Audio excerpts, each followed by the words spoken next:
नमस्कार प्यारे साथियों, मैं गार्गी सारस्वत आपका स्वागत करती हूं टारगेट विद अंकित की बड़ा सवाल सीरीज में, जहां आप और हम बात करते हैं उन मुद्दों पर जो कि बेहद जरूरी हैं चर्चा के लिए। तो आपने और हमने हमेशा देखा होगा कि जब भी हम कभी अपने फेमस या फेवरेट यूट्यूबर की कोई वीडियो देखते हैं तो बीच बीच में वो कुछ एप्लीकेशंस के बारे में डिस्कस करते हुए नजर आते हैं कि भाई इस ऐप को डाउनलोड कर लें, खूब खेलें और जीते भी पैसा। खेलने का खेलना, जीतने का जीतना। उसमें जनरली कभी कैरम खेलो, लूडो खेलो, उनके बारे में बात होती है। तो हम ये सोचते हैं ये तो बड़ी अच्छी बात है, एक तो ये हमारा फेवरेट यूट्यूबर है और दूसरी सबसे बड़ी बात है ये जीतने की बात कर रहा है और ये कह रहा है मैंने भी बहुत पैसा कमाया है इससे। तो हम जनरली उन ऐप्स को डाउनलोड कर लेते हैं और खेलने भी लगते हैं। हमें लगता है कैरम खेलना, लूडो खेलना क्या गलत है, ये तो एक तरीके का स्किल डेवलपमेंट ही तो है। घर में खेलते हैं, वहां एप्लीकेशन पे खेल ले रहे हैं, बहुत बढ़िया बात है। अब आप कहेंगे मैम इसमें गलत क्या है, आप जिस बात को उठा रही हैं।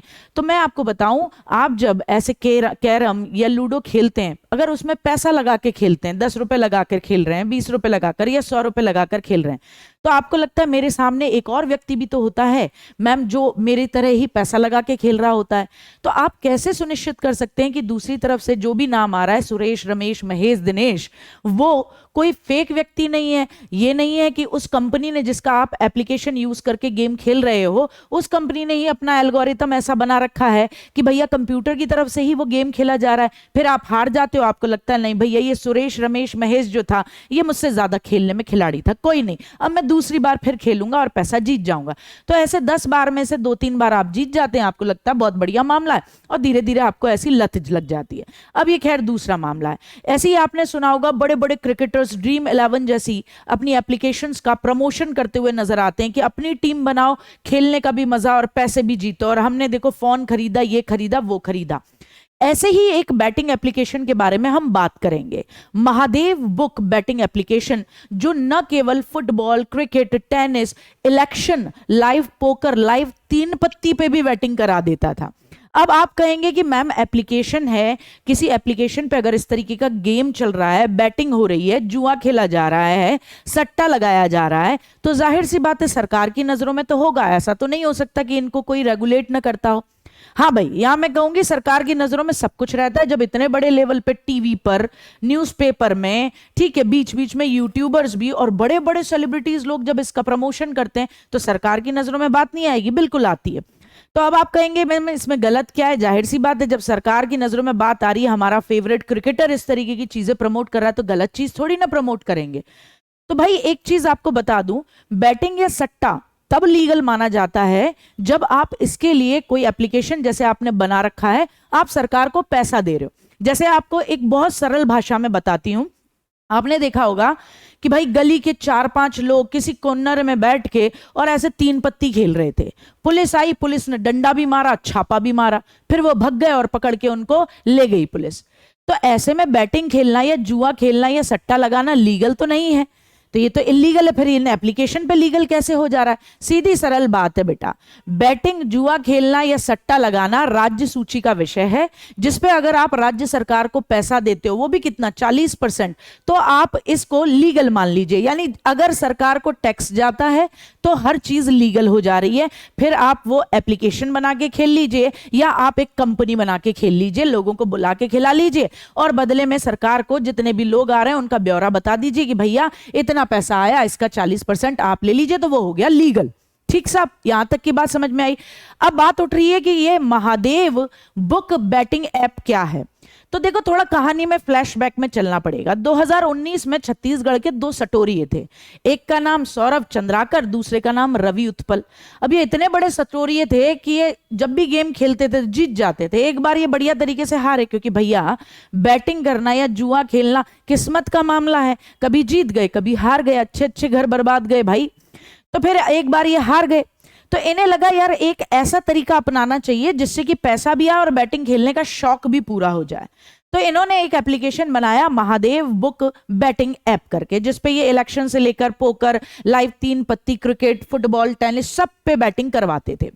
अब आप कहेंगे मैम इसमें दिक्कत क्या है? एप्लीकेशन बनाई है तो जाहिर सी बात है सरकार को पैसा देते होंगे, और कमाल की बात यह है कि रणवीर कपूर इस बैटिंग ऐप का प्रमोशन भी करते थे। तो अब आप कह रहे होंगे कि भैया पैसा देते होंगे, अभी अभी आपने बताया कि 40% अगर सरकार को दे दिया जाता है तो बैटिंग लीगल मानी जाती है।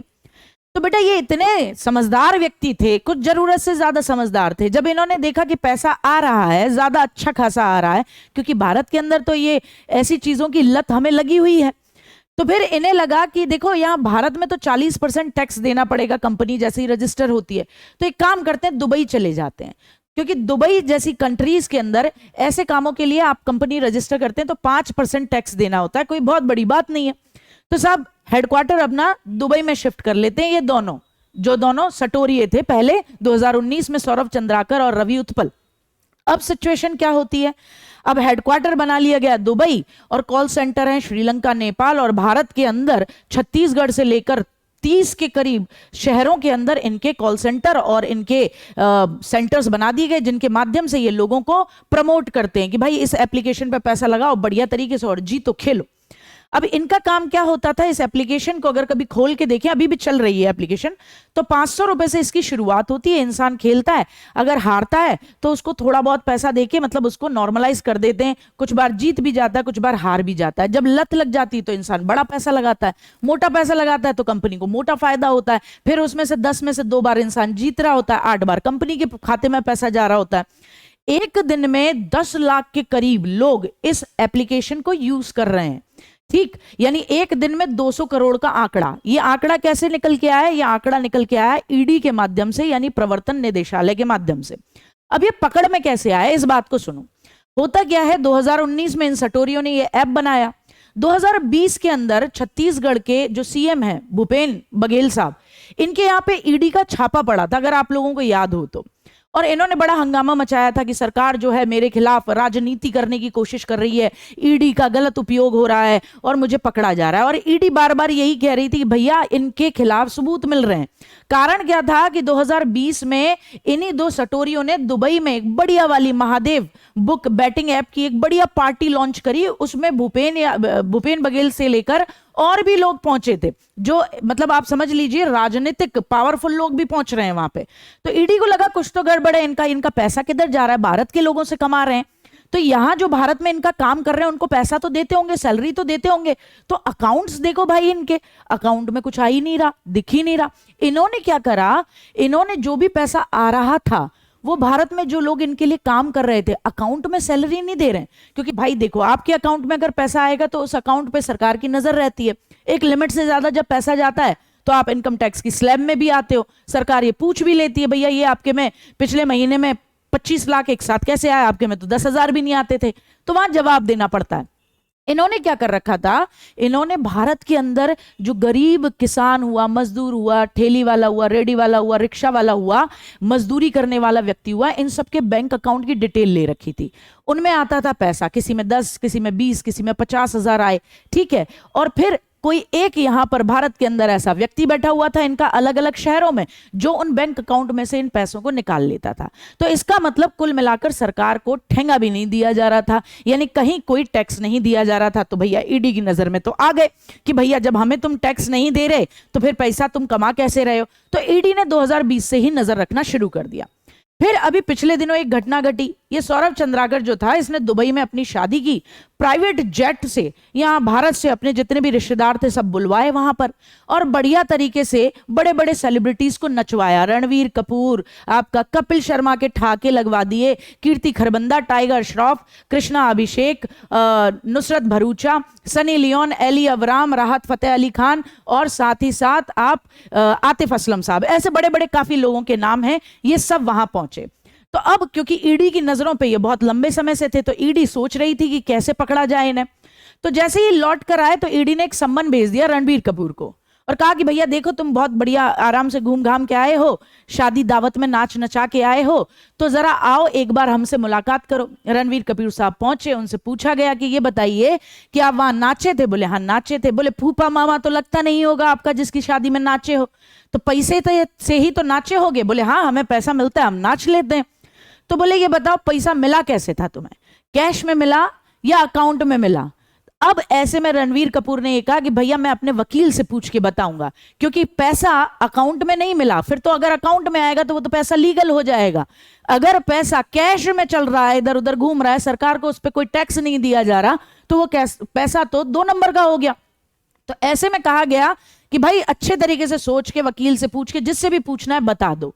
इसी तरीके से जितने भी लोग हैं जो वहां सेलिब्रिटी पहुंचे थे प्रस्तुतिकरण करने, इन सब को कैश भर भर के पैसा दिया गया था, यानी किसी के अकाउंट में पैसा नहीं आया, यानी 2 नंबर का पैसा इधर लगा दिया। अब आपको लग रहा होगा कि मैम इसमें इन बेचारों की क्या गलती है, ये तो नाचने गए थे, परफॉर्म करने गए थे, अपने मेहनत का पैसा इनको कैसे भी दे दे तो कोई क्या दिक्कत है। बेटा इतना बड़ा व्यक्ति एक सेलिब्रिटी है, कोई नैतिक जिम्मेदारी तो होती है ना।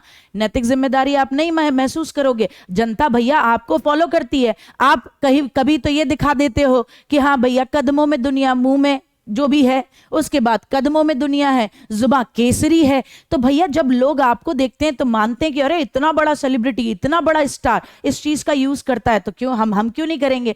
तो जाहिर सी बात है आपको इतना तो समझ में आना चाहिए ना कि आपको पैसा अगर अकाउंट में नहीं मिल रहा तो वो 2 नंबर का पैसा है, बाद में धरे तो जाओगे, फिर काहे सीधे बन रहे हो। तो कुल मिला के आज का बड़ा सवाल आपके लिए यही है इस पूरी घटनाक्रम के बाद में, कि आपको क्या लगता है कि इस तरीके के जो एप्लीकेशंस होते हैं शुरुआती दौर में सरकार इन्हें क्यों नहीं रोक देती। पहला बड़ा सवाल। दूसरा बड़ा सवाल कि बड़े बड़े सेलिब्रिटीज इस तरीके के एप्लीकेशंस की सच्चाई जानते हैं या नहीं जानते, लेकिन अगर जानते हैं तो जानते हुए भी प्रमोशन क्यों करते हैं, और अगर नहीं जानते तो फिर ऐसी चीजों का प्रमोशन क्यों करते हैं, क्या खुद की इमेज नहीं खराब होगी। और तीसरी सबसे बड़ी बात, क्या पैसा ही सब कुछ है। अगर आम जनता आपको फॉलो करती है, आपको यहां बिठा के रखती है, आप किसी भी प्रोफेशन में अगर सही, तो फिर ऐसे में आपकी एक नैतिक जिम्मेदारी बनती है कि आप जनता के सामने सही चीजों को लेकर आए। और चौथा बड़ा सवाल आपके लिए, आम जनता के लिए, कि हम क्यों रियल हीरोज को अपना रोल मॉडल नहीं बनाते, किसानों को, सेना के जवानों को, साइंटिस्ट को, हमें ऐसे फेक रोल मॉडल बनाने की आदत क्यों पड़ गई है। तो दोनों तीनों के जवाब दीजिएगा कमेंट सेक्शन में। मैं फिर मिलूंगी आपको झकझोरने के लिए, आपको सचेत करने के लिए नेक्स्ट वीडियो में। तब तक के लिए बहुत बहुत धन्यवाद।